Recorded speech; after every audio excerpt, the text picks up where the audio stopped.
Pangasinan Police Provincial Office. Pangasinan is one of the largest and highly progressive provinces in the country. Over the years of exemplary good local governance, it has achieved what it was once envisioned to be: a safe place to invest, work, live, and raise a family.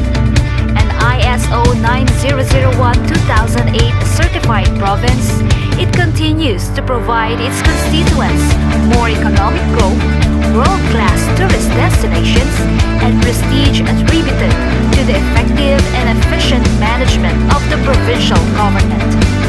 Pangasinan, with its considerable large size, is subdivided into 6 congressional districts and is composed of 4 cities and 44 municipalities, and further subdivided into 1,364 barangays.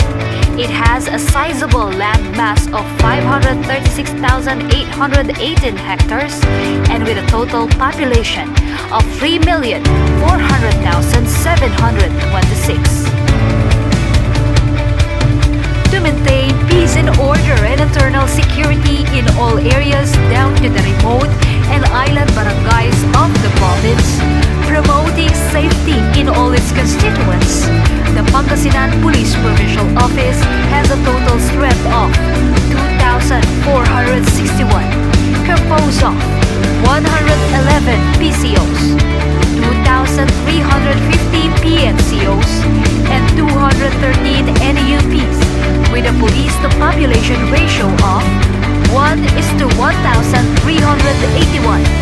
To keep up with its mandate, the Pangasinan Police Provincial Office is complemented by 2 provincial mobile force companies, or the PMFCs, 4 city police stations, and 44 municipal police stations, with the following categories: 6 Class A, 16 Class B, and 22 Class C police stations.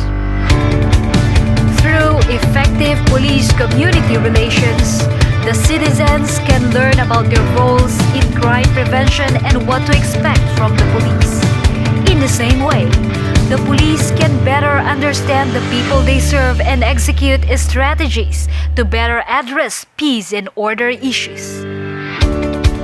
In order to create a stronger and more positive relationship between law enforcement and the community, the PNP should be transparent and accountable. Transparency is essential to positive police-community relationships.